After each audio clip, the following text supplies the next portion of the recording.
pour représenter un petit peu les choses, Start2Scale, c'est une société qui a été créée par mon associé Xavier, qui est aussi présent ce matin et c'est lui qui gère la présentation et moi-même.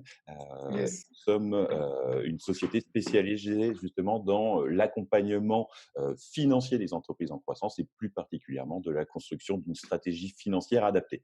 Donc, l'objectif de cet atelier ce matin, c'est simplement de vous accompagner justement dans une démarche de recherche de financement bancaire, que vous soyez justement une entreprise récente ou déjà plus mature. Ça permettra d'aller plus loin et de vous apporter justement le bon niveau d'information pour faire valider et maximiser votre chance de financement bancaire.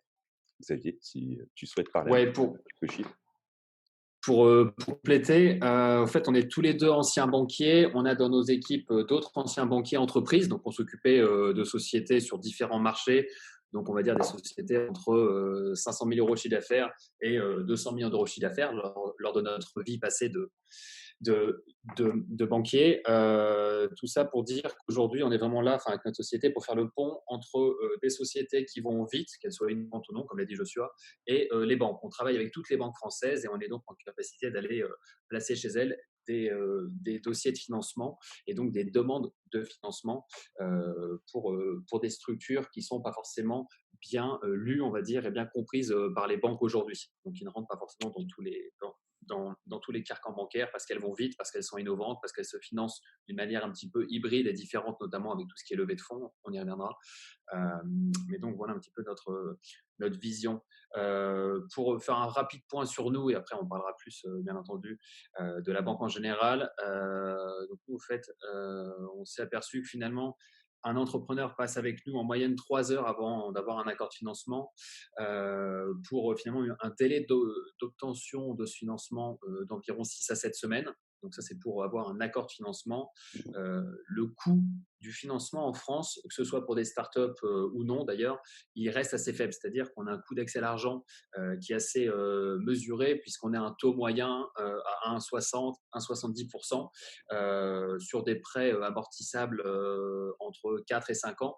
Donc, ce qui reste assez faible, notamment par rapport à tout ce qui est pays européens, alors soit pays nordiques, soit Angleterre ou Allemagne, qui eux price le risque, notamment sur les startups, parce que ce sont des sociétés qui généralement peuvent être un petit peu plus risquées que des sociétés familiales, on va dire, établies, et pour lesquelles les taux sont plus à 5-6%. Donc, on voit qu'avec un taux qui est inférieur à 2%, l'accès à l'argent est assez peu cher, donc représente une opportunité pour vous, entrepreneuses et entrepreneurs. Et donc, Start2Scale, depuis la création, on a accompagné un peu plus de 70 clients et donc 70 projets différents à différentes phases d'évolution, on va dire, de société. On y reviendra. Et on réalise, on a réalisé, ouais, on a marqué 360, mais on doit être en réalité vers 400 diagnostics, c'est-à-dire qu'on a pris le temps de se poser avec environ 400 entrepreneurs et entrepreneuses pour voir où en était leur projet de financement et si celui-ci, leur projet d'entreprise et si celui-ci était actuellement finançable en banque.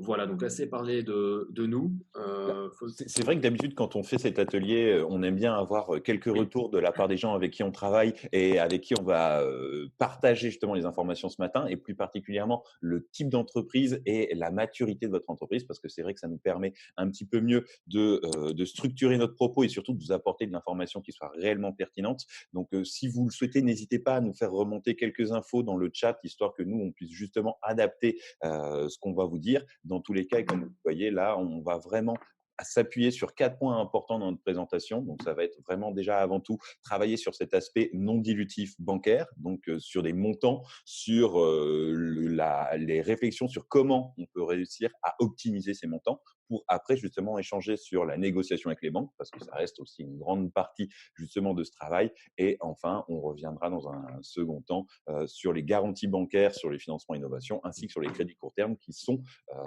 une autre façon qui peut être aussi importante et essentielle de faire financer son activité, son développement. on a voulu au fait consolider une espèce de frise par rapport au stade de développement de chaque société et par rapport à l'expérience qu'on a emmagasinée tant lorsqu'on était banquier, mais surtout depuis qu'on a créé Start2Scale il y a plus d'un an maintenant, pour finalement se dire, OK, par rapport à la phase de développement de la société, quel est l'accès au crédit bancaire et quelles sont les caractéristiques dans un niveau large.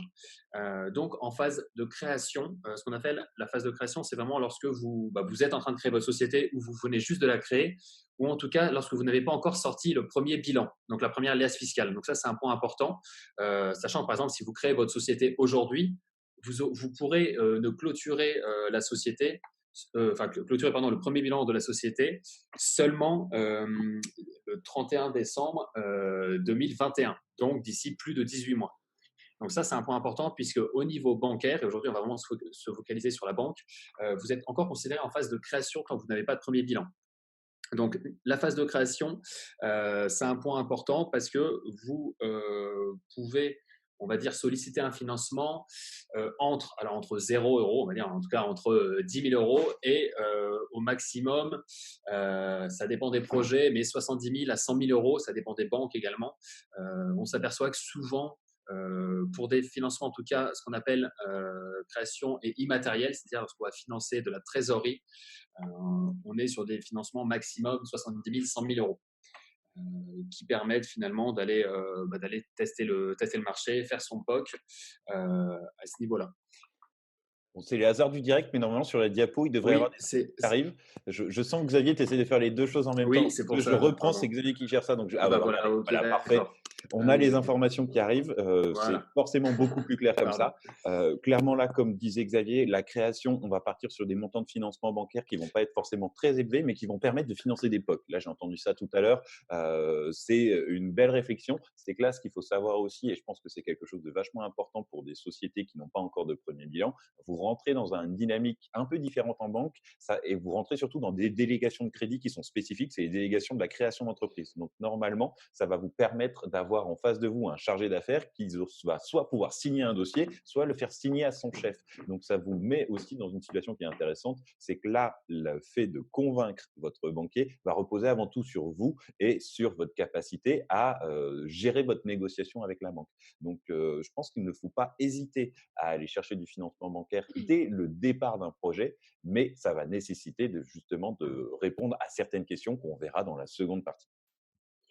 Sur la partie création, vraiment, ce qu'il faut retenir et ce qui est important, c'est que le banquier, lui, ce n'est pas un investisseur, mais plutôt une personne et une entité qui va suivre le projet. C'est-à-dire qu'il faut vraiment mettre le maximum de voyants au vert, et notamment lorsqu'on marque dans les conditions projet viable et être accompagné par un acteur de l'écosystème création, notamment typiquement Willa en est un, pardon, et être au sein d'un incubateur, c'est quelque chose qui est vraiment très important. Avoir des personnes à son bord, il faut aussi en parler.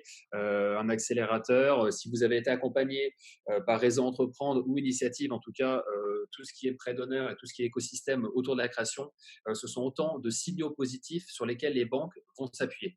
Donc ça, c'est vraiment un point très, très important, puisque vous ne pourrez pas, pour l'instant, parler, en tout cas, ou assez peu de tout ce qui est chiffre d'affaires réalisé, chiffres passés, qui sont des points sur lesquels les banques s'appuient beaucoup pour faire valider des dossiers. Donc là, il faut plus parler de comment est-ce que vous êtes entouré et comment est-ce que votre entourage et tout cet écosystème peut vous permettre d'aller vers le succès. Exactement. Et c'est vrai que là-dessus, je pense que ça fait partie des points auxquels il faut vraiment faire attention. Le banquier, comme il n'est pas un spécialiste de l'innovation dans la plupart des cas, il va surtout et avant tout se concentrer sur le réseau et sur le réseau qui vous entoure. Et c'est ça qui va lui permettre de prendre une décision. C'est que, comme le disait Xavier, un banquier est souvent suiveur dans une décision de crédit. Et quand on dit suiveur, c'est simplement qu'il va avoir besoin d'être assuré de ne pas être le seul investisseur. Alors souvent en création, il y a encore peu de monde, donc la question se pose moins, mais ça va être important de montrer que vous êtes une entreprise qui a pris la décision de bien s'entourer. Parce que ce qui est vrai, et pour avoir accompagné un certain nombre d'entrepreneurs ces dernières années, on le voit, c'est qu'un entrepreneur bien accompagné, ou du moins qui a su s'entourer de gens qui vont le conseiller et potentiellement justement critiquer certains de ses choix ou de ses positions vont lui permettre d'avancer de façon plus intéressante et souvent plus rapidement. Donc ça, n'hésitez pas. Vous êtes déjà dans cette démarche parce que vous êtes là ce matin, donc vous choisissez d'avoir accès à de l'information et vous prenez le temps justement de vous former en tant qu'entrepreneur. C'est, je pense, une super initiative. C'est ce qui va vous permettre justement de vous différencier d'autres types de créateurs d'entreprises qui auraient tendance à peut-être se fier un peu trop à leur instinct. Donc ça va être quelque chose d'essentiel. Votre réseau, le consolider aussi et réussir à montrer ça à votre banque parce que c'est ce qui va permettre de faire financer la création de votre entreprise. Je vous propose qu'on attaque l'amorçage.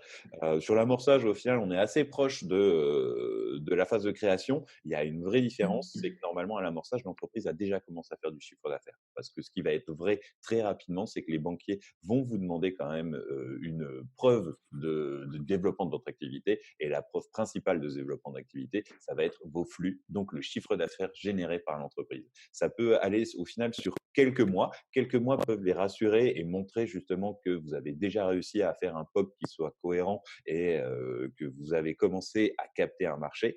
Euh, mais c'est évident que sur cette première partie, les banques vont financer sur des montants un peu moins importants. Comme vous le voyez, on est sur entre 50 et 200 000 euros sur des durées qui sont encore assez courtes pour des raisons simples. C'est que là, pour l'instant, normalement, vous avez un chiffre d'affaires qui est encore assez léger et qui ne va pas vous permettre d'atteindre la rentabilité très rapidement. Donc, les banques vont préférer des maturités de financement assez courtes, ce qui, eux, vont leur permettre d'éviter de prendre trop de risques et ce qui, vous, normalement, va vous permettre de consolider votre projet et de vous mener de bonne façon jusqu'à votre levée en seed. Et là, c'est là aussi où on voit qu'avoir levé des fonds, pas forcément des montants importants, on parle de 150 000 euros, là on est plutôt sur un tour de Friends and Family, c'est ce qui va vous permettre aussi de consolider un ratio essentiel et on va y revenir. Ce ratio essentiel en banque, ça va être le niveau de fonds propres. Xavier, si tu souhaites Tout à rajouter fait. quelque chose. Ouais, simplement sur cette phase d'amorçage et également qui concerne la phase de création, lorsqu'on marque rentabilité inférieure à 3 ans, ça c'est un point très important puisque vous allez devoir fournir à votre banque un business plan avec un compte de résultat prévisionnel à l'intérieur et les banques finalement étudient la capacité de remboursement d'une société sur une durée de 3 ans. Donc apporter un compte de résultat prévisionnel sur 10 ans où vous atteignez une rentabilité sur l'année 5, par exemple, ça ne va pas jouer en votre faveur. Donc, sans non plus mentir, mais pouvoir apporter un compte de résultat sur 3 ans et où on voit que la rentabilité est atteinte en année 2 ou alors en année 3, ça permet de rassurer la banque et de se dire, OK, le prêt que je vais accorder aujourd'hui, en tout cas le prêt qui est sollicité aujourd'hui, est remboursé par la rentabilité de la société, c'est-à-dire par la ressource qui est dégagée par l'activité propre de votre structure. Et en gros, on a une visibilité. Donc, c'est-à-dire que si le banquier réalise un dossier, que ce soit pour lui-même, pour son chef ou pour son service des engagements qui va accorder le crédit, qui va accorder le dossier, on a une vision à 3 ans avec une rentabilité qui commence à se dégager. Ça, c'est un point important pour pouvoir convaincre la banque. Et c'est vrai que là, dans tous les cas, Xavier parlait justement du fait de pousser à de la rentabilité peut-être un peu plus rapidement que dans vos plans et potentiellement dans votre BP et le BP sur lequel vous avez levé des fonds ou vous allez lever des fonds. Ça, c'est quelque chose d'essentiel parce que ce qui est évident, c'est que des investisseurs vont avant tout être branchés très top line, donc plutôt penser chiffre d'affaires, alors que clairement, la banque va plutôt se concentrer sur le bas de votre compte de résultat et donc sur la rentabilité.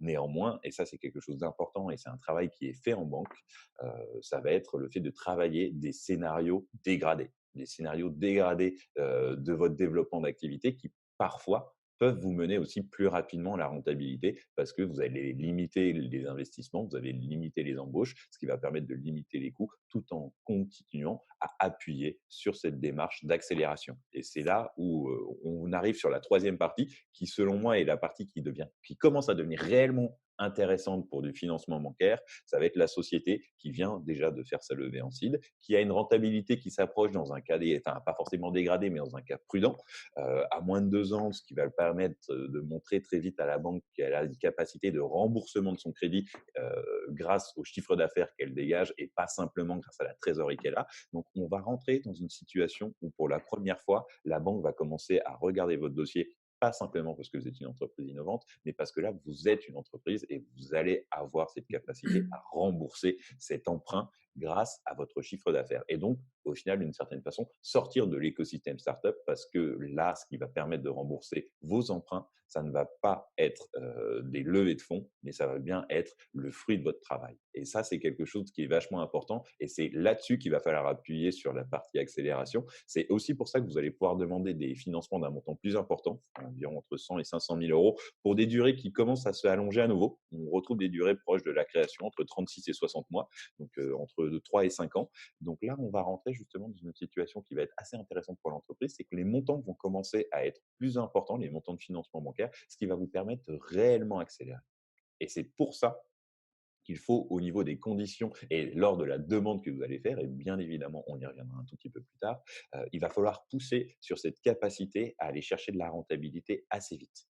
Votre break-even se rapproche et grâce à ce financement, vous allez l'atteindre. Et là, clairement, nous, c'est quelque chose auquel on fait très attention lorsqu'on monte un dossier pour justement des montants qui commencent à devenir un peu plus ambitieux. Enfin, 500 000 euros, ça reste un beau montant de crédit. Pour ces entreprises-là qui vont atteindre la rentabilité, mais qui n'y sont pas encore, ça va être très, très important de pouvoir permettre à la banque de se projeter grâce à un plan de trésorerie précis, mensuel sur les 3 prochaines années, grâce à un compte de résultats précis, grâce à du détail sur l'atteinte du chiffre d'affaires et de lui permettre de comprendre justement aux banquiers qu'au final, la rentabilité, c'est demain. Et ça, pour le coup, ça, c'est quelque chose qu'on fait de façon très régulière. Là, on est déjà début mai. C'est quelque chose de vachement important. C'est préciser, si vous faites une demande en mai à la banque, préciser le montant de chiffre d'affaires que vous avez fait sur les 4 premiers mois de l'année. Ça peut paraître anecdotique, mais déjà montrer que sur un tiers de l'année, vous avez atteint potentiellement déjà un tiers de vos objectifs de chiffre d'affaires annuel, ça va aussi permettre d'appuyer votre demande en montrant que vos chiffres sont cohérents et sont basés sur du concret. Xavier, tu as un truc à rajouter? Ouais, non, non, effectivement, tout est dit là-dessus. Et effectivement, ça fait le lien avec la partie 4, on va dire, ce qui est la phase de croissance. Alors après, on peut les dénommer comme on souhaite, hein. Mais cette phase, finalement, bah là, on rentre vraiment dans une logique un petit peu plus de TPE/PME traditionnelle, dans le sens où vous êtes pas loin d'avoir atteint la rentabilité, ou alors vous l'avez déjà atteinte.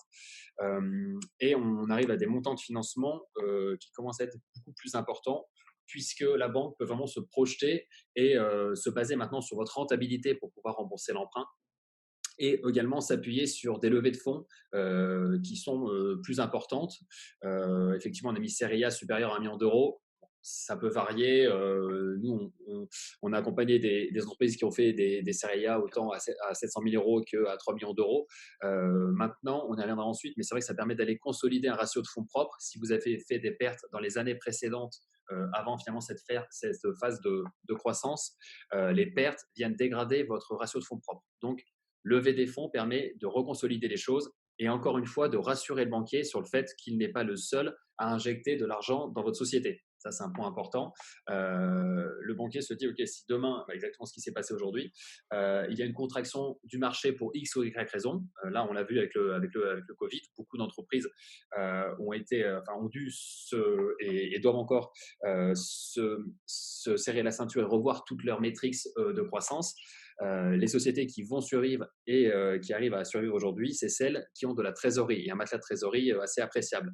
La trésorerie, on n'en a pas 36 manières, soit grâce au chiffre d'affaires qui est généré. Encore une fois, si on revient un petit peu avant sur les phases de création, amorçage, accélération, on n'a pas un chiffre d'affaires qui est énorme.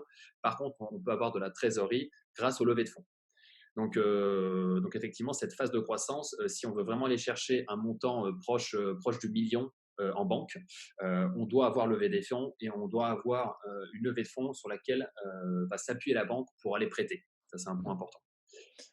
Et pour préciser, je pense que ça reste important et c'est vrai que on l'a pas forcément dit en initial, c'est que là, la présentation qu'on fait, on travaille vraiment avec en tête la notion d'innovation et la notion de start-up. Donc une start-up qui, dans la plupart des cas, ne va pas être rentable et ne va pas atteindre son break-even avant justement d'avoir potentiellement levé des fonds, mais du moins avant avoir passé une certaine période en R&D puis en développement et tout ça à perte. Maintenant, on a aussi conscience qu'il y a plein de sociétés qui sont rentables dès le départ et au final, ce qu'on est en train de vous dire peut aussi s'appliquer de la même façon.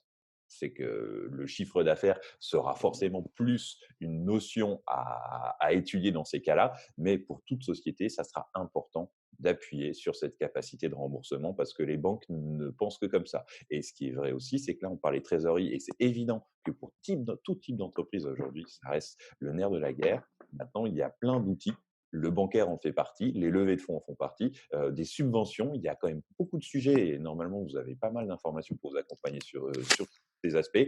Le conseil qu'on peut vous donner et qui a fonctionné au final pour toutes les entreprises qu'on a pu accompagner, ça va être justement de garder votre focus sur la trésorerie et donc de mettre en place tous les dispositifs et tous les outils que vous pouvez justement utiliser pour consolider la trésorerie de votre entreprise parce que c'est ça qui va vous permettre justement de continuer à avancer, de continuer votre développement, de continuer à innover et simplement de continuer à exister aussi. Parce que comme disait Xavier à l'instant, en effet, dans une période aussi complexe que cette crise sanitaire qui va être dans tous les cas suivi d'une crise économique, les entreprises qui sont mal capitalisées, qui ont des problèmes de trésorerie récurrents, auront plus de mal à passer ces moments sans rencontrer de difficultés. Donc là, c'est évident que le financement bancaire, il doit être pris justement aussi comme un moyen pour vous de consolider votre trésorerie avec comme différence importante avec l'equity ou les subventions,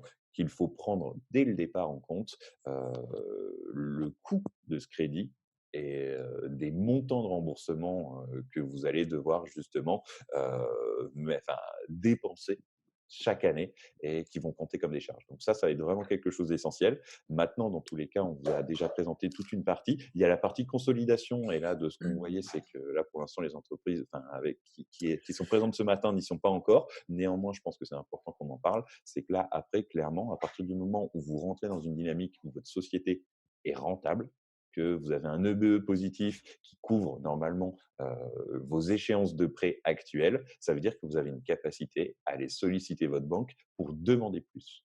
Et ça, c'est quelque chose qui est vraiment important à faire parce qu'on a rencontré aussi beaucoup d'entreprises qui étaient des entreprises qui étaient des startups, mais qui avaient atteint leur rentabilité, mais de par le fait que leur banque leur avait toujours dit non à l'époque où ils n'étaient pas encore rentables, ils n'osaient plus faire des demandes de financement. Il faut vraiment savoir, ne pas oublier quelque chose. À partir du moment où vous atteignez la rentabilité, selon nous, ou du moins selon les critères financiers, vous n'êtes plus une start-up parce que vous avez une capacité d'endettement et donc les banques doivent réussir à analyser votre dossier de façon beaucoup plus simple. Donc là-dessus, n'hésitez jamais. La renta n'est pas forcément un objectif de base d'une entreprise innovante qui va avant tout être financée grâce à du capital, mais au jour où vous avez un premier bilan positif, et qu'il couvre justement les échéances de prêts que vous avez déjà en cours, ça permettra à l'entreprise d'être analysée par les banques de façon plus simple. Et c'est pour ça justement que les montants de financement sont, j'ai pas envie de dire infinis, mais du moins, ils vont pouvoir cadré avec la demande et la capacité de remboursement de votre entreprise, ce qui n'était pas le cas dans les 4 premières phases qu'on vient de parler, parce que normalement, sur ces 4 premières phases, l'entreprise n'avait de façon virtuelle aucune capacité de remboursement parce qu'elle n'était pas encore rentable.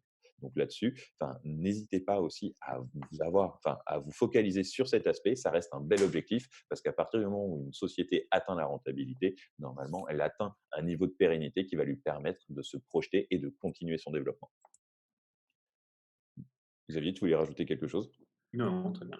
Bon, bah voilà. Donc là, c'était vraiment la première partie. L'objectif, c'était de vous faire un petit topo sur voilà, le quand, combien, comment, histoire aussi de bien positionner votre demande en banque parce qu'il y a quelque chose qui arrive aussi de façon régulière. C'est qu'un projet, qu'il soit en création ou en consolidation, si le montant de financement est en décalage avec la réalité du marché, il est évident que vous n'aurez pas d'accord. Et c'est vrai que ça va être quelque chose qui va être vachement important en tant qu'entrepreneur, c'est qu'il il va falloir aussi bien structurer le montant de votre demande pour pouvoir rentrer dans les négociations avec les banques dans de bonnes conditions. Donc là, on peut attaquer justement le prochain onglet où on va vous présenter de façon plus précise ce qu'attendent les banques et les erreurs à éviter pour pouvoir justement, mener une négociation, de la meilleure façon.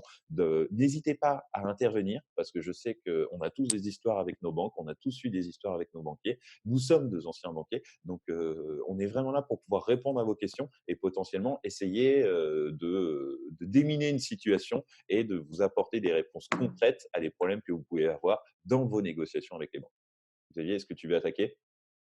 Yes, donc effectivement, tous les points dont on a parlé auparavant, de toute façon, il y a une phase qui reste primordiale, c'est d'aller voir son banquier, en tout cas sa banque ou ses banques, lorsqu'on a plusieurs, pour les solliciter. Et alors il faut faire ça de la bonne manière et je pense que c'est quand même pas mal ressorti depuis, 10-15 minutes, qu'on a commencé avec Joshua. On parle beaucoup de rentabilité, mais on a parlé également de fonds propres. Bon, ça va être compliqué d'être très interactif, mais pour voir quel était votre niveau de connaissance sur ces deux points. Mais de manière assez simple, donc la rentabilité, effectivement, c'est toute la richesse qui va être dégagée par l'activité intrinsèque de votre société.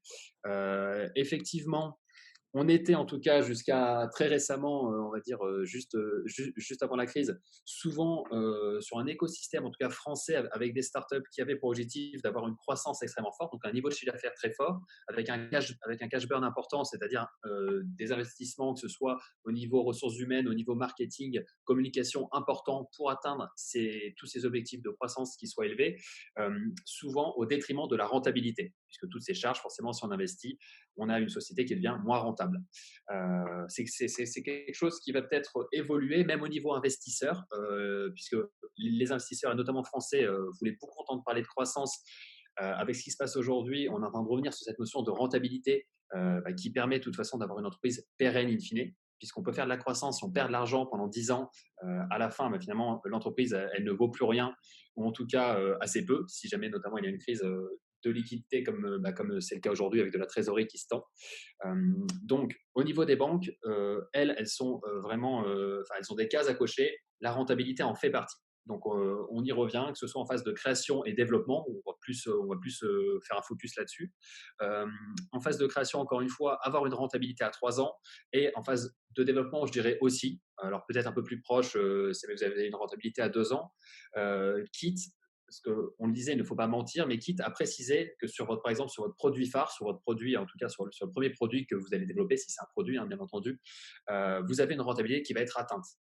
Vous pouvez donc découper un petit peu votre compte de résultat prévisionnel, par exemple, en deux, en mettant l'accent sur le produit numéro un, même si le produit numéro 2 va être développé pendant les 3 années qui vont être étudiées, isoler les charges relatives à ce produit numéro 2 en termes de R&D, en termes de communication, par exemple, pour montrer que le produit numéro un, lui, va être rentable. En fait, il faut vraiment appuyer sur cette notion de rentabilité, puisqu'encore une fois, c'est la rentabilité qui va permettre de rembourser vos emprunts. Donc, plus vous allez être rentable, moins la banque va prendre un risque en vous prêtant.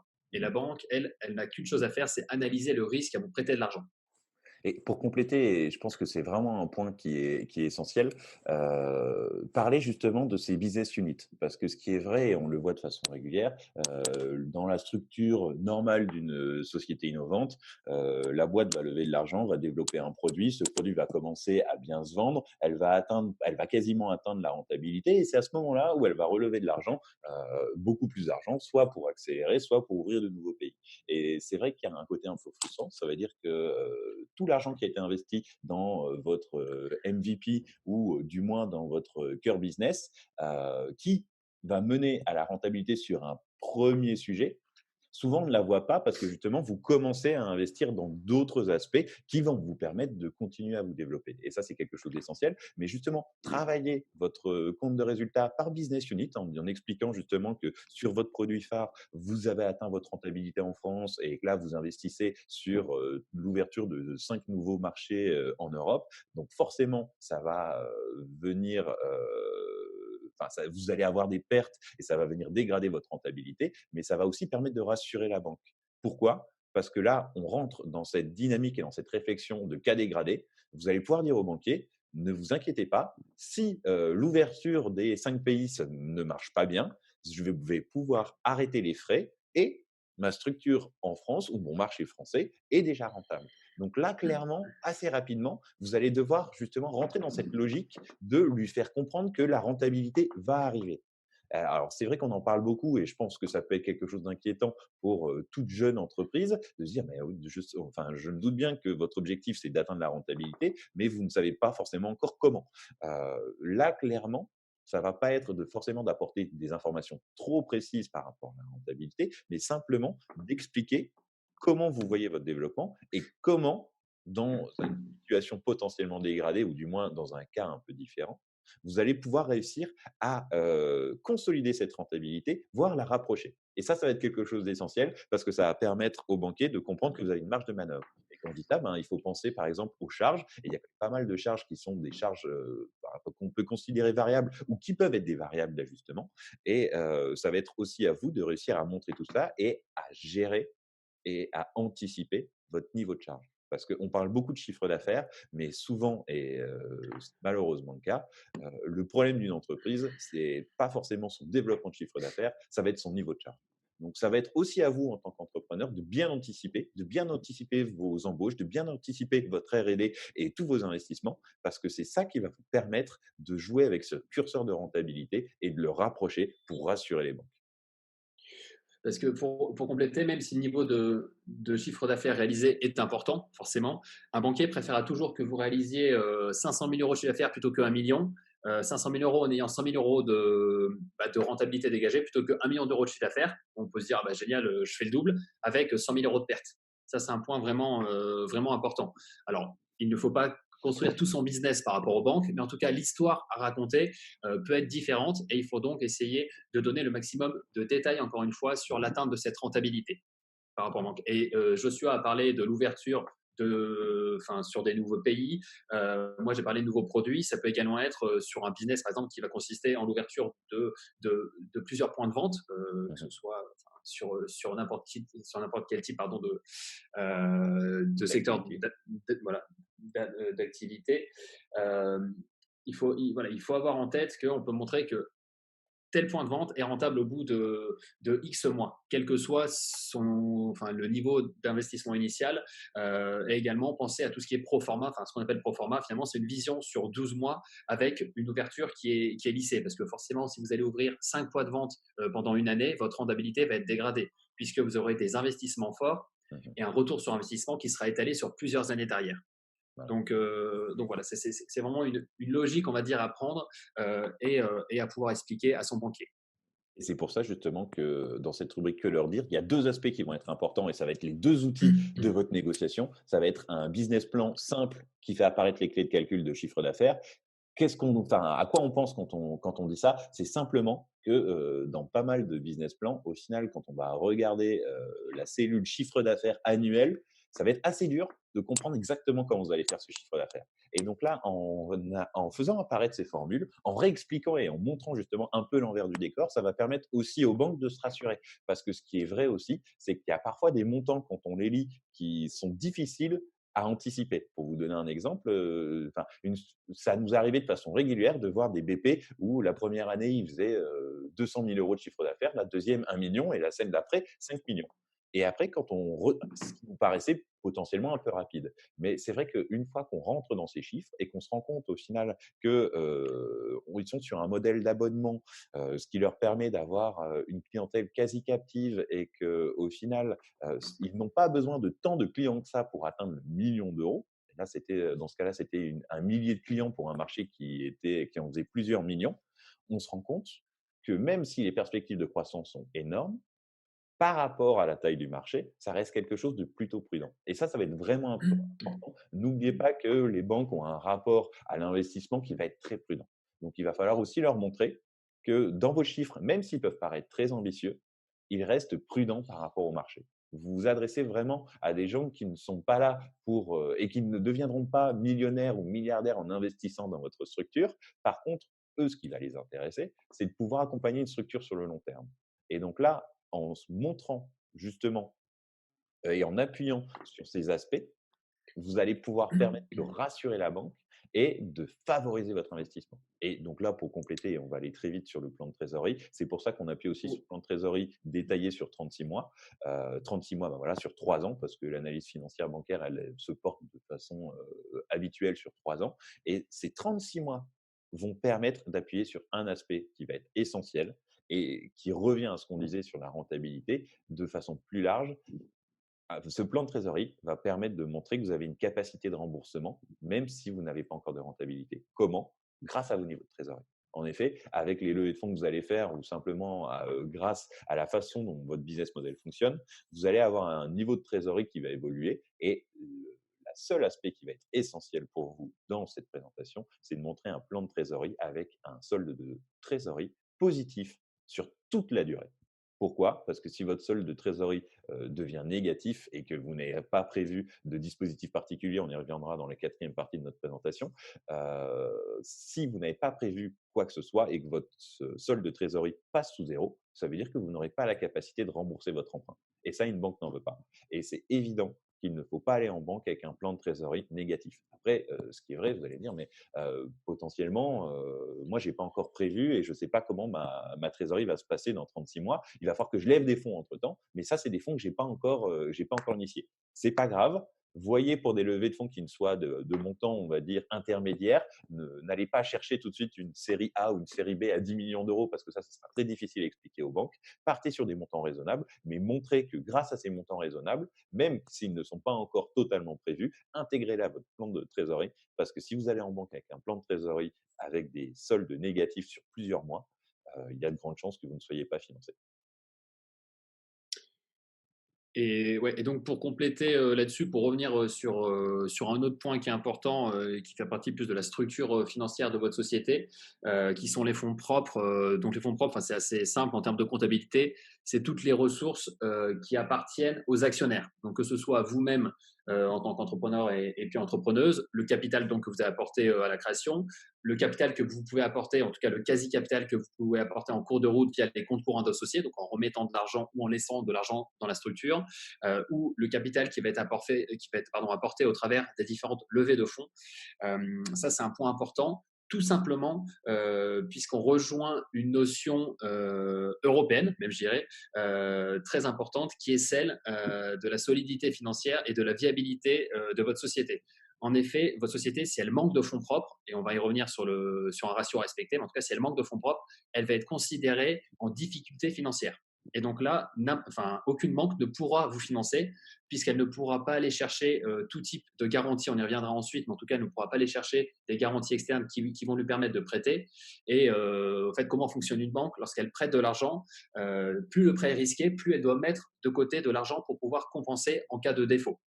Donc la En cas banque de également, non-remboursement. En cas de voilà, non-remboursement. oui, pardon, en cas de non-remboursement de votre part. Donc la banque, plus en gros vous allez être risqué, plus elle va vous prêter un et elle va devoir mettre de côté un. Ça, forcément, ça ne l'intéresse pas parce qu'elle préférait vous prêter un et aller prêter un à une autre société pour pouvoir être rentable. Être rentable et donc éviter d'immobiliser, en guillemets, à perte de l'argent. Donc, cette notion de fonds propres, elle est vraiment importante. Et ça, c'est quelque chose qui est consolidé, encore une fois, par l'argent que vous apportez ou que vous allez chercher au travers de tout ce qui est love money, levée de fonds par des actionnaires externes, notamment. Et pour Tu faire vois. simple, ce ratio-là, on pourra y revenir, mais je pense que vous en avez déjà entendu parler. Ça va être le ratio BPI. Nous, on l'appelle comme ça parce qu'en gros, c'est comme ça que la BPI choisit les dossiers ou du moins va sélectionner les dossiers. Et en gros, de façon très simple, il faut que vos fonds propres soient supérieurs à la moitié du capital social plus vos primes d'émission. Donc, en gros, les 2 premières lignes de votre passif, il faut que vos fonds propres soient supérieurs à la moitié de ces 2 lignes-là. Donc ça, si vous avez des questions, ce sera un plaisir d'y répondre. Je pense que de toute façon, là, l'objectif, c'est qu'on continue la présentation, mais gardez en tête que rentabilité et fonds propres, ça va être les 2 points essentiels de votre dossier en tant qu'entrepreneur d'innovation. Voilà. Là, sur la deuxième partie de cet aspect négociation, on a trouvé ça quand même assez important de revenir sur comment leur dire, parce que ce qui est vrai, c'est que on a tous eu en tant que banquier un jeune entrepreneur motivé et débordant d'énergie qui va enchaîner le jargon Startech, bah voilà, mal. Startup ou tech, et souvent, il faut vraiment prendre en compte que la personne qui sera en face de vous ne va pas y comprendre grand-chose. Je ne vous cache pas qu'un mot comme churn, il m'a fallu quand même un certain nombre d'années pour comprendre ce que ça voulait dire et que je pense que je ne suis pas le seul. Donc, n'hésitez pas à simplifier votre discours parce qu'en plus, et au-delà même de la banque, je pense que dans votre négociation et dans votre capacité à convaincre, ça sera vraiment important de simplifier ce que vous avez à dire et de pouvoir, d'une certaine façon, le vulgariser. Donc, n'hésitez pas à utiliser des phrases très simples, mais ce qui va permettre aussi de créer un lien avec une personne qui cherche à vous comprendre et qui cherche à vous accompagner. Parce que ce qui est vrai aussi, et ça, je pense qu'il faut quand même briser le cou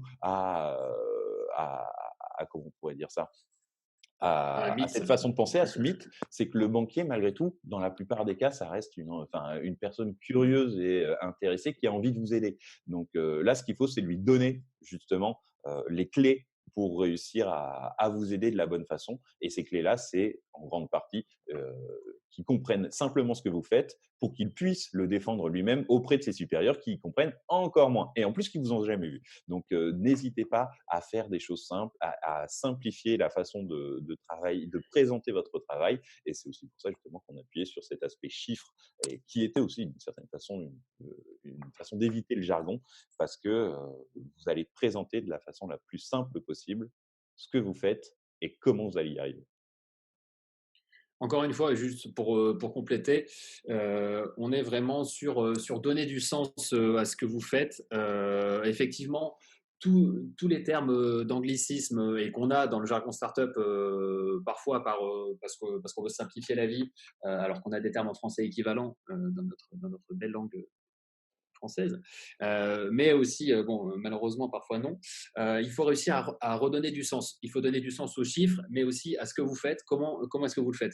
Le banquier en face de vous, on y reviendra plus tard, mais il peut être soit vraiment axé innovation, et de plus en plus de banques mettent en place des cellules innovation, savent qu'il faut déjà que vous,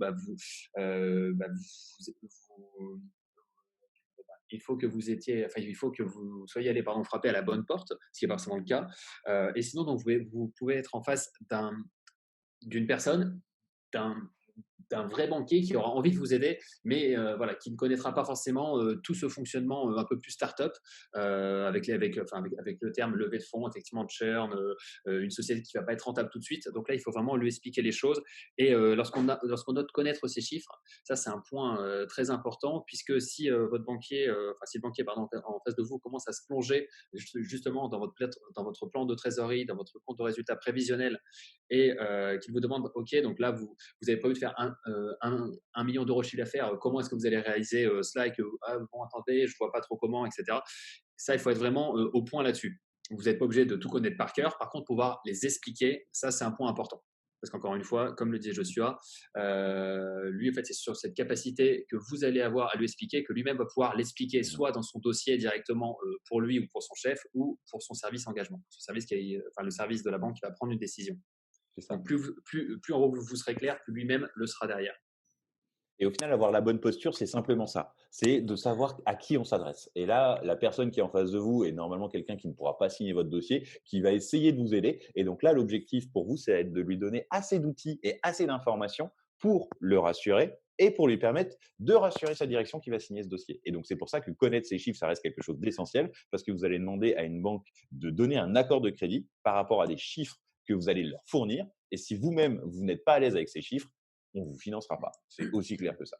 Donc, ça fait partie justement des erreurs à éviter. Et donc là, c'était aussi pour ça qu'on appuyait sur renta, fonds propres, connaître ses chiffres, éviter le jargon. C'est que ça c'est déjà d'une certaine façon des erreurs à éviter. Mais je pense qu'il faut aussi faire attention à ces 3 points qu'on aborde en fin de cette slide. C'est que justement, ouais, le banquier n'est pas un investisseur. Qu'est-ce qu'on va en dire là-dedans? Déjà, le banquier ne va pas s'intéresser à la même chose. Donc, ce n'est pas parce que vous allez lever beaucoup d'argent grâce à un superbe BP auprès d'investisseurs que ça va intéresser le banquier, parce qu'il va justement plutôt regarder la rentabilité que vos perspectives de croissance. Ça va être vraiment déjà un aspect important. Et aussi que le banquier, malgré tout ce qu'on peut penser ou qu'on peut dire, il n'est pas là pour prendre du risque. Le banquier, il est là pour financer une entreprise. Il va faire le pari de la pérennité, ça ce qui est vrai, parce qu'on ne sait jamais quand on finance une entreprise si elle va réussir à aller au bout des échéances de son crédit. Mais par contre, il va falloir lui donner assez d'informations pour le rassurer. Donc, on n'est pas dans cet aspect investissement qui va aider malgré tout, qui va permettre à une entreprise de prendre des risques. Le banquier, le risque, c'est pas son affaire. Par contre, ce qu'il va pouvoir faire, c'est de quantifier sa prise de risque, de considérer qu'elle n'est pas trop importante, de considérer aussi, parce que ça reste une entreprise commerciale, qu'il a plus à y gagner qu'à y perdre, et c'est ce qui va lui donner envie de vous financer. Donc, ne considérez pas le banquier comme un investisseur, parce que je pense que c'est la meilleure façon de ne pas être financé par une banque. Donc ça va être vraiment important. Anticipez que votre interlocuteur ne sera pas, on va dire, le même que ceux que vous avez l'habitude de rencontrer quand vous parlez argent en tant qu'entrepreneur dans l'innovation. Et ça fait le lien directement avec le second point, qui est de considérer alors la banque de manière générale ou le banquier comme quelqu'un de subordonné ou en tout cas comme quelqu'un de moins important que tout ce qui est investisseur, écosystème, etc. Puisqu'effectivement, vous pourrez aller lever sur la base de quelques slides, alors je grossis un petit peu, en assez peu de temps X milliers d'euros, alors que pour un prêt qui sera 5 fois moins important, vous allez y passer plus de temps. Alors, notamment le banquier qui est en face de vous, il n'y est pour rien. C'est un système, on va dire, qui est comme ça aujourd'hui et donc qui veut ça. Donc, essayez de lui donner de l'information. Nous, en tant qu'ancien banquier, on a vécu avec Joshua beaucoup de personnes qui venaient nous voir et qui nous considéraient alors, clairement comme des moins que rien, on va dire, ou en tout cas qui parlaient de la banque comme quelque chose qui devrait être assez automatique, qui était très mal fait, etc. Forcément, ça donne moins envie d'aller se battre sur ce type de dossier que pour quelqu'un avec qui on va créer une vraie relation. Après, ce qui Donc est vrai, ça, c'est que ça c'était reste un point souvent mal important. fait, hein. Enfin, là-dessus, on n'est pas en train de défendre les banques pour autant. Il y a plein de choses qui étaient mal faites. Bien Mais sûr. ce qui est vrai, et là, ce qu'il faut penser, et c'était le titre de notre atelier, c'est comment faire de la banque un partenaire de votre croissance. Donc, je pense clairement que dans certains moments, il va falloir jouer le jeu pour permettre justement d'aller chercher un montant de financement qui soit cohérent et vous permettre de continuer à avancer. Et ça, je pense que c'est quelque chose d'essentiel. C'est que n'oubliez pas que vous, en tant qu'entrepreneur, le seul objectif, l'un des objectifs pour votre entreprise, c'est justement de maximiser ses niveaux de trésorerie. Donc, il va falloir aussi jouer ce jeu-là de convaincre une banque de vous financer. Excuse-moi, Xavier, de t'avoir coupé. Non, non, mais c'est tout à fait ça. Et donc, on a noté comme dernier point d'erreur à éviter de ne pas effectuer ces démarches à la légère. Pourquoi? Parce que le banquier, alors même s'il a plein de défauts, même si les banques ont plein de défauts, généralement, il est quand même là avec pour but de vous aider. Seulement, il a énormément de choses à faire, que ce soit sur toute la partie administrative, on va dire, KYC, etc. C'est de plus en plus complexe, donc le banquier perd de plus en plus de temps dedans. Et puis, tout simplement sur la partie financement, il a tout son portefeuille client géré, plus toutes les personnes, on va dire comme vous, que vous soyez client ou prospect, qui viennent demander un nouvel emprunt. Donc, par rapport à ça, il a assez peu de temps. Alors, il vous le dira ou non. Vous serez assez surpris ou vous devez déjà l'être si jamais vous avez fait des demandes de financement. Les délais de réponse, d'échange sont souvent assez longs. Par contre, lorsqu'un banquier vous répond, c'est à vous de c'est à vous de vous mettre dans sa temporalité et donc de lui donner tous les éléments qu'il vous demande le plus rapidement possible. Plus au fait vous serez vous-même rapide, plus lui aussi aura envie de l'être. Effectivement, comment est-ce qu'un banquier fonctionne? Il travaille généralement, je grossis un petit peu, mais avant 9 heures et après 18 heures, dans le sens où la journée, il va gérer tout le tout venant du quotidien. Et finalement, il aura ce laps de temps en début de journée et en fin de journée pour aller réaliser votre dossier de financement. Si jamais il vous envoie un mail en vous demandant tous les éléments, évitez d'attendre 6 jours pour le répondre, parce que vous allez perdre 6 jours, 6 jours pendant lesquels il aura envoyé des mails à d'autres projets et pour lesquels il va prendre du temps pour avancer. Donc là-dessus, c'est vraiment un point important. Essayez de lui donner tous les éléments dès le départ, de lui faciliter la vie dès qu'il a une question, dès qu'il vous appelle, parce que vous allez voir souvent, un banquier peut vous appeler. Si jamais vous ne décrochez pas, vous allez essayer de le rappeler. Vous ne l'aurez peut-être pas avant une semaine ou 10 jours. Je grossis un petit peu, mais malgré tout, ça peut rester compliqué. Surtout en cette période, en ce moment, où les banques sont clairement au front, on va dire, au même titre que d'autres professions. On en parle assez peu. Mais elles sont, donc les banques et donc banquiers sont débordés de demandes pour soutenir l'économie, notamment au travers de tout ce qui est prêt garanti d'État. Donc vous allez devoir vous insérer dedans et pour s'insérer, il faut vraiment que vous mettiez dans la même temporalité que votre banquier. Voilà, je pense Ouais. qu'on a dit tout ce qu'on voulait dire sur les banques. Ce qui est évident et nous, on restera disponible pour répondre à vos questions. Vous pouvez nous contacter de plein de façons. Lui, là, a toutes nos adresses mail. Dans tous les cas, vous pouvez aller aussi sur le site startoscale.fr. Il y a une rubrique contact où vous pouvez nous envoyer des questions si vous devez en avoir. Et ce qui est évident Et aussi, on moi, reste j'ai disponible une sur question. LinkedIn, donc n'hésitez pas. Ah, quelqu'un essaie de nous parler? J'ai une question, moi. On t'écoute, Laurence. Alors, ce que je voulais savoir, c'est que vous disiez que, de ce que j'ai compris, il faut avoir une bonne rentabilité, en fonds propres. Donc, bon, moi, je découvre un peu tout ça par rapport au plan de financement. Mhm. Ce que j'essaye de comprendre, c'est que à quel moment, justement, c'est intéressant d'aller voir, donc une banque? Est-ce qu'il faut avoir déjà fait une levée de fonds? Et quelle banque, vous suggérez, sachant que, bon, moi, là, je suis chez Conto en attendant de choisir une banque. Je suis déjà allée voir le Crédit du Nord qui a en effet, développé, comme vous disiez, Le toute une carré des partie start-up, entrepreneurs, ouais. voilà. Donc voilà, et c'est ces 2 questions, c'est quand est-ce qu'on va voir la banque par rapport, à la levée de fonds?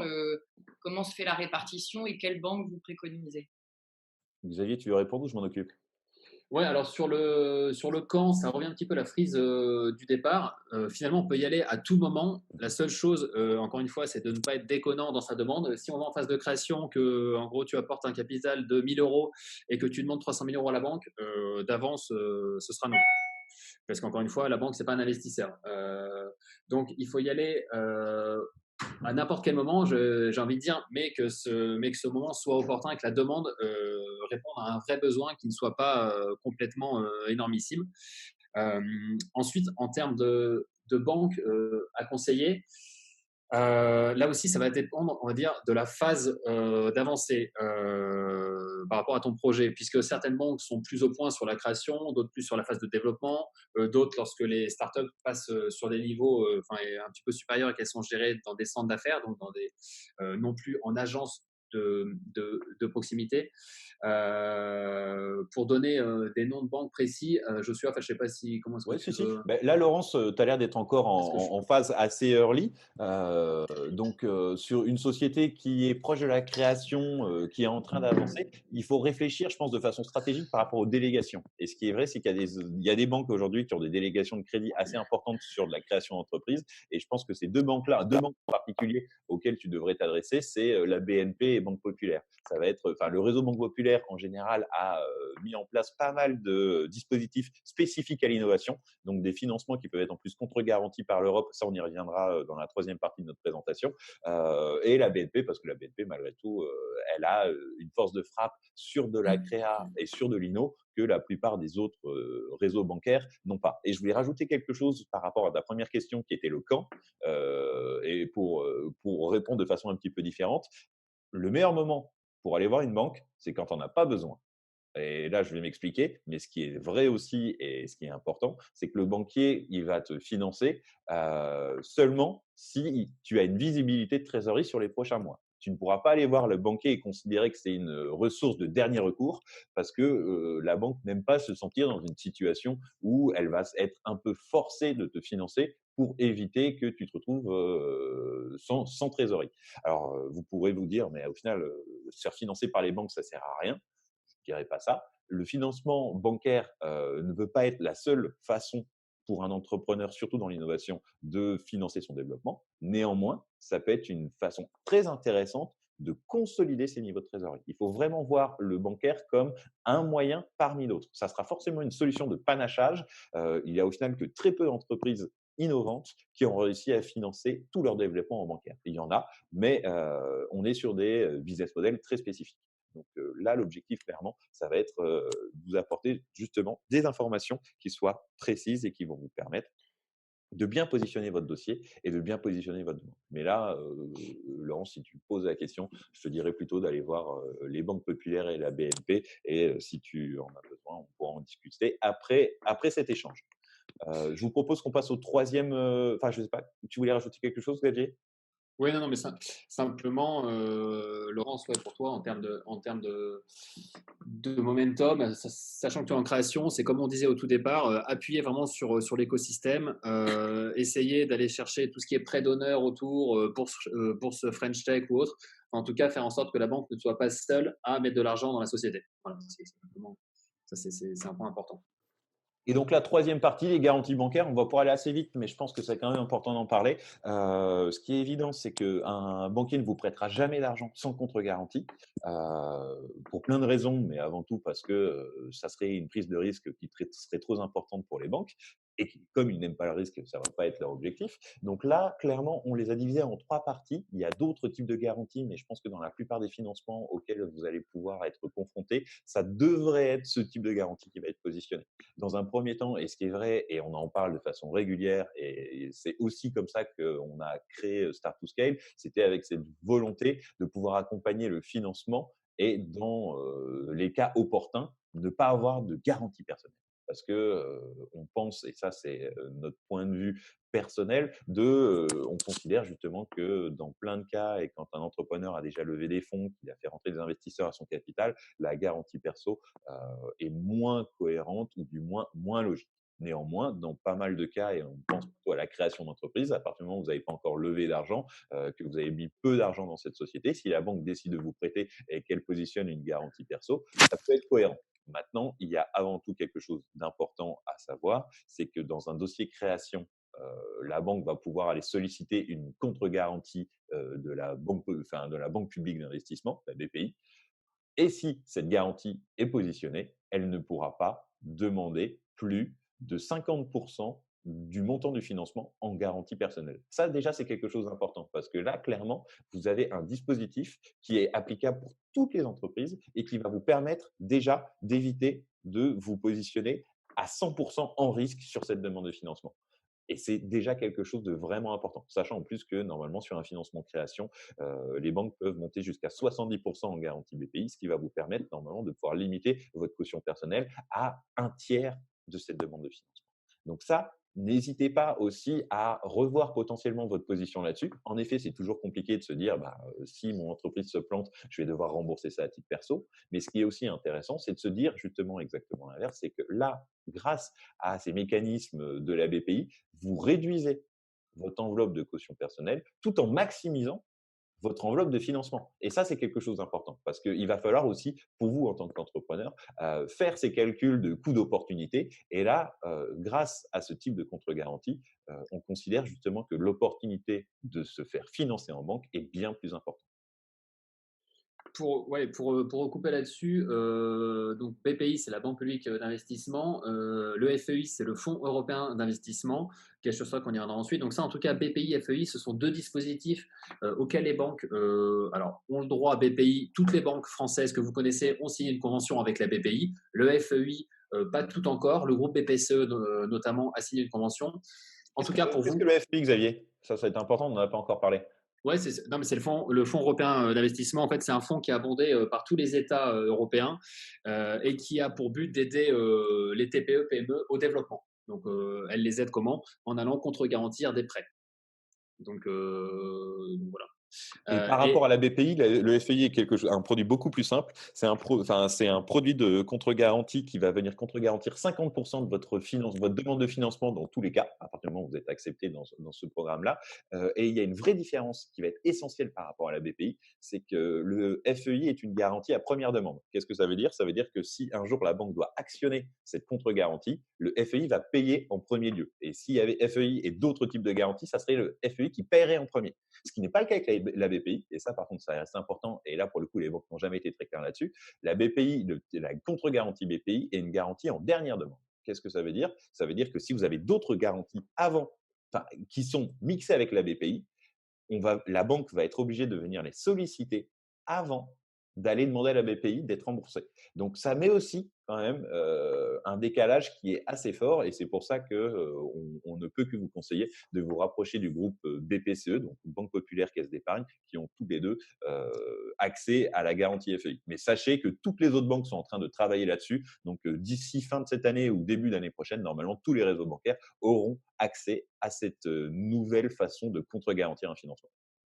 Et pour ces deux dispositifs, donc, qui vont permettre pour vous d'être couvert sur votre prêt, ce sont les banques elles-mêmes qui vont aller demander cette garantie. Donc vous, finalement, ça reste assez vierge comme en termes de démarche. Vous allez demander un prêt, par contre, c'est la banque ensuite qui, pour ces deux dispositifs, va aller les activer.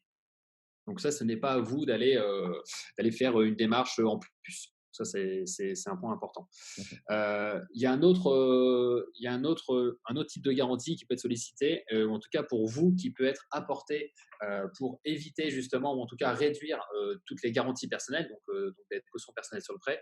Ce sont tout ce qui est nantissement. Alors, si vous avez un commerce un petit peu plus physique, on va dire, et certaines startups, startup, ça reste un grand mot, mais en tout cas, certaines sociétés en ont, notamment si vous avez un bail commercial avec un commerce qui a pignon sur rue.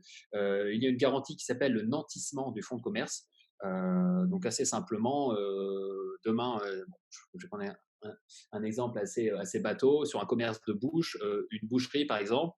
Si elle sollicite un prêt auprès de sa banque, la banque va prendre en garantie le nantissement du fonds de commerce de la boucherie.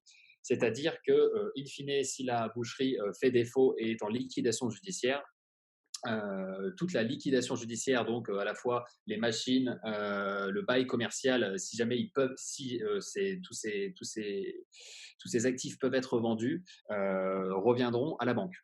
Les produits de ces actifs reviendront à la banque. Donc ça, c'est un point important parce que vous, finalement, ça vous touche assez peu parce qu'on est vraiment en bout de ligne, on va dire. Et si ça vous permet d'éviter de mettre en place une caution personnelle, c'est un point important. Pour toutes les startups, on s'aperçoit que depuis, on va dire, un an et demi, il y a une nouvelle forme et donc une nouvelle approche de ce fonds de commerce qui auparavant était assez physique, on va dire, malgré tout. C'est c'est le fonds de commerce numérique. Donc, vous pouvez proposer à la banque de nantir votre fonds de commerce numérique. Là, je prends l'exemple d'une plateforme SaaS. Vous avez développé un outil, vous avez fait de la R&D, vous avez donc une web app, une belle mobile app. Ça vaut de l'argent, c'est quelque chose, et vous pouvez donc proposer à la banque de prendre un nantissement là-dessus. Honnêtement, pour vous, ça a assez peu d'impact. Par contre, pour la banque, ça permettra de limiter, voire de faire sauter complètement votre garantie personnelle. Donc là-dessus, pour faire un petit peu un point global sur les garanties, la principale chose déjà, c'est d'avoir un accord de crédit. Donc ne peut-être pas commencer à négocier les garanties trop en amont. Par contre, un point important, c'est qu'encore une fois, les banques ne vous feront quasiment jamais un prêt sans aucune garantie. Donc, il faut essayer de pousser au maximum, en premier lieu, tout ce qui est garantie externe, comme la BPI, comme le FEI, puisque pour vous, elles ne vous coûteront, on va dire, alors elles coûtent un petit peu d'argent, mais ça reste assez limité, mais au moins, à titre personnel, elles ne vous coûteront rien. Ensuite, de pousser tout ce qui est nantissement, et notamment nantissement de fonds de commerce, on va dire physique, ou nantissement de fonds de commerce numérique au besoin, pour arriver en dernier lieu sur la négociation sur la partie caution personnelle.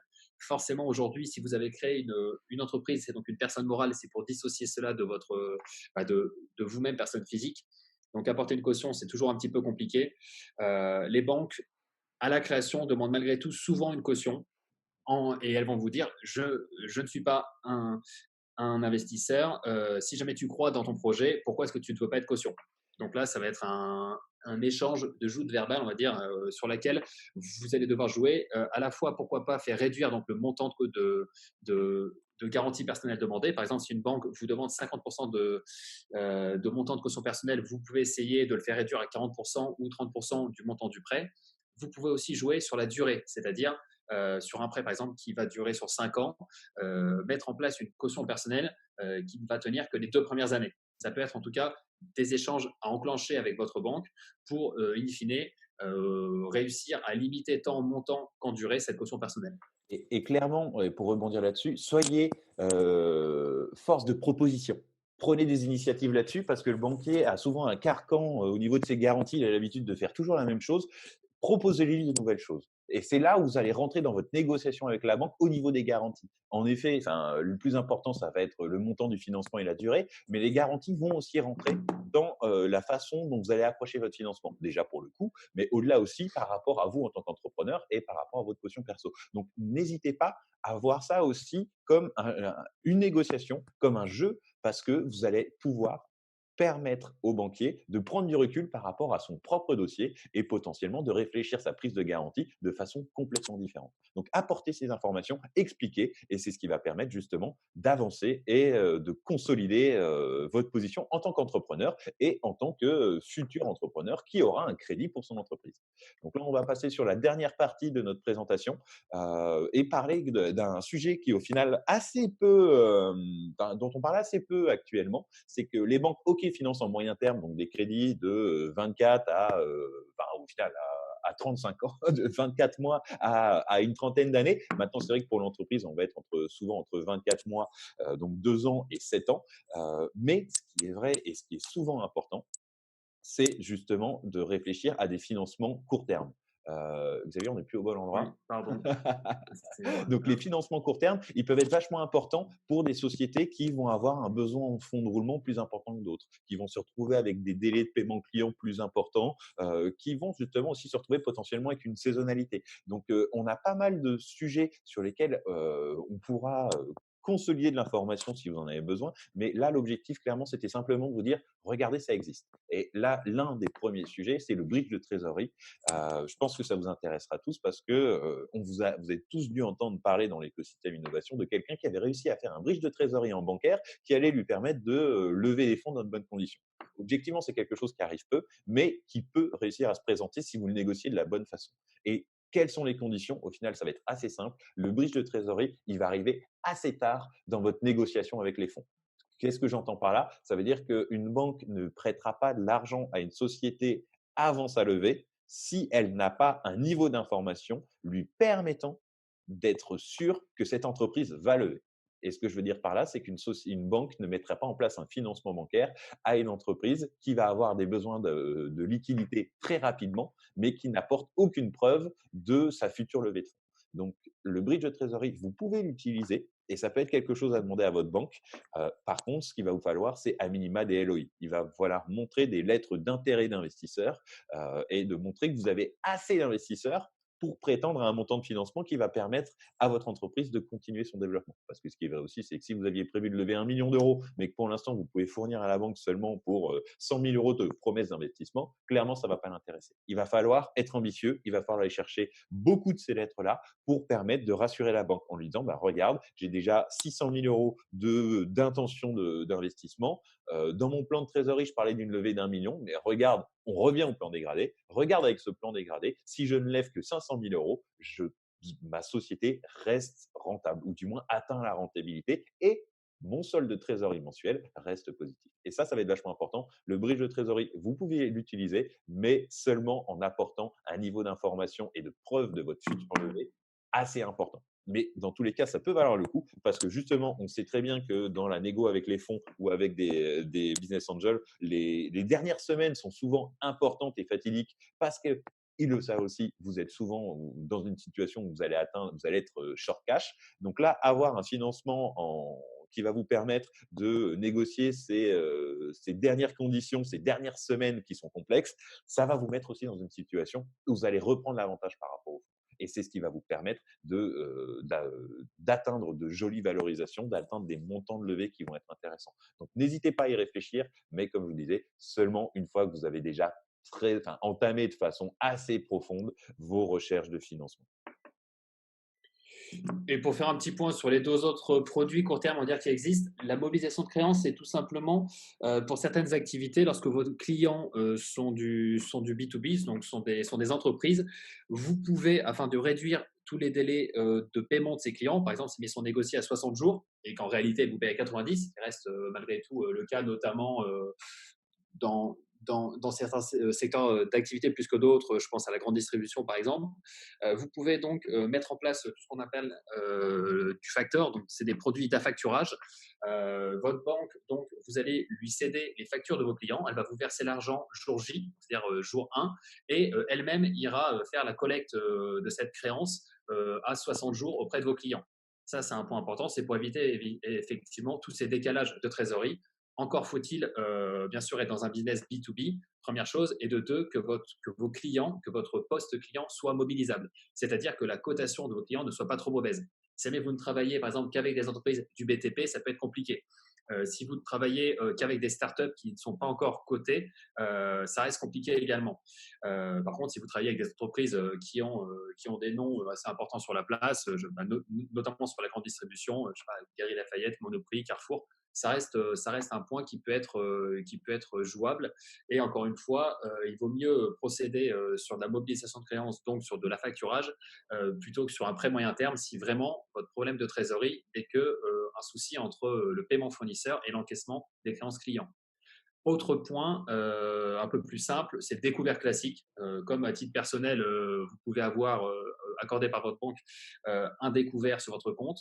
Là, finalement, c'est une ligne de crédit, c'est-à-dire que vous pourrez descendre, en tout cas aller en dessous de zéro jusqu'à un certain niveau accordé par votre banque. Par contre, pour ce découvert-là, encore une fois, on finance un besoin qui est plutôt court terme, donc décalage paiement fournisseur, par exemple, décalage si jamais vous avez des stocks, sur un paiement des stocks, avant finalement d'être réglé par vos clients, une fois que vous allez transformer ces stocks, en tout cas vendre ces stocks. Pour les caractéristiques, là, il faudra avoir réalisé du chiffre d'affaires. Souvent, la banque, au niveau de ce découvert classique, elle met en place un maximum qui est assez usuel et qui est utilisé par toutes les banques, qui est de 30 jours de chiffre d'affaires. C'est-à-dire que vous aurez droit au maximum à un mois de découvert par rapport à votre chiffre d'affaires. Donc, on est sur des montants qui ne sont pas énormes et encore une fois, qui sont plutôt sur une vision court terme. Donc, pas forcément pour du développement comme tout ce dont on a parlé avant qui sont orientés sur du prêt amortissable moyen terme à 4 ou 5 ans.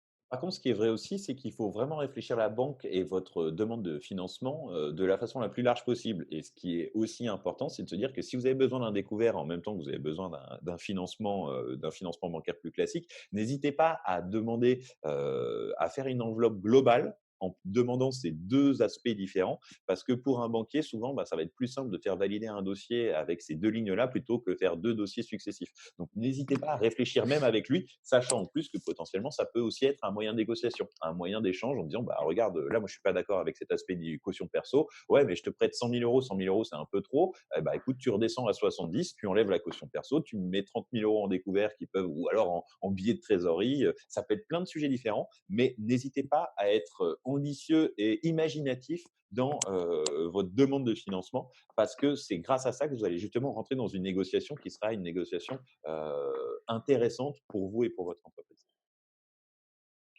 Je pense qu'on a fait à peu près le tour des crédits court terme. On a une dernière diapo qui va résumer un petit peu tout ce qu'on a dit. Ça, c'est simplement, qui va simplement, histoire de garder ça en tête, parce que ce qui est vrai, ça va avoir un impact. C'est que là, lorsque vous allez échanger avec les banques, on se rend compte que c'est 6 points. Donc, ben, ce BP, mettre de côté le jargon innovation, des prévisions de croissance prudentes et expliquées, anticiper, ce qu'on disait aussi, anticiper au maximum cette demande de financement pour pas arriver en banque avec 2 mois de trésorerie devant vous, tout en parlant des fonds propres et de la trésor et en n'oubliant pas que la banque a plus à vous proposer que du financement.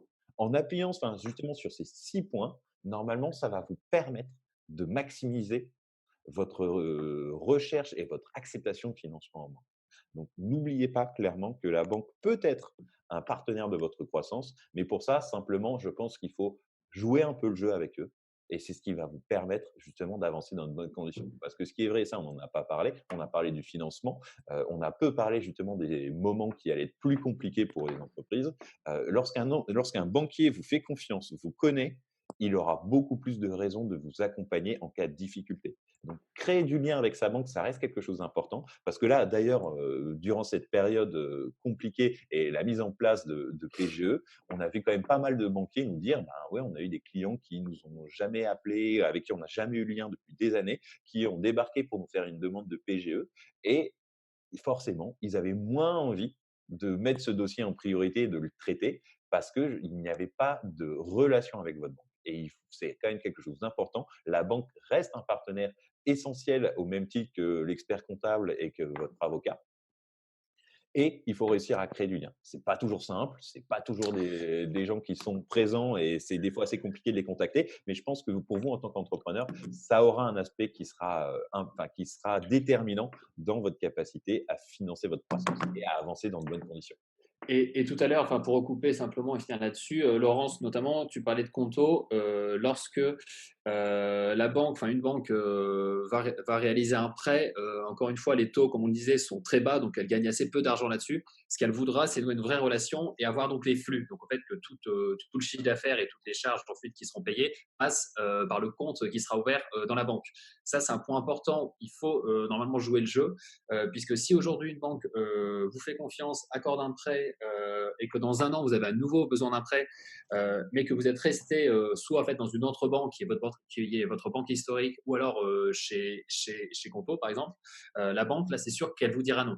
Parce qu'elle, finalement, elle n'aura aucune visibilité sur son niveau de risque, parce que forcément, lorsqu'il y a du chiffre d'affaires qui rentre chez elle tous les jours, tous les mois, bref, suivant comment est-ce que votre business model tourne, elle peut se dire, très bien, je vois que la société tourne, et surtout, malgré tout, il y aura quelques commissions dessus. Et donc, les commissions, vous n'allez pas les payer à Conto ou à la banque X ou Y, mais à la banque qui vous a fait le crédit. Donc, c'est une relation un peu donnant-donnant. Et ça, c'est un point important. C'est toujours un peu embêtant et chronophage d'aller modifier son compte bancaire et ses coordonnées, dire à ses clients de désormais payer sur tel RIB, etc. Conseil, faites-le. Puisque pour une demande, pour une seconde demande, en tout cas pour un besoin dans un second temps, qui peut être sur du court terme, sur différents besoins, si vous n'avez pas joué le jeu, si la banque finalement a fait un prêt sec, donc un prêt avec aucune relation derrière, elle sera elle sera très Moins peu à même à encline vous à aider. vous suivre. Ouais. Voilà. Bon, je pense qu'on a fait à peu près le tour. On va remettre juste nos coordonnées en dernière page, histoire que vous puissiez nous Si tant de contacter questions. facilement. On a respecté le deal. Il est quasiment 11 heures. Ah bah tiens, on a oublié de changer le nom. Anaïs étant une de Ah nos oui. collaboratrices. Mais n'hésitez pas justement à m'envoyer un mail ou même à Xavier. Dans tous les cas, nos adresses sont toutes les mêmes. xavier@s2s-conseil.com.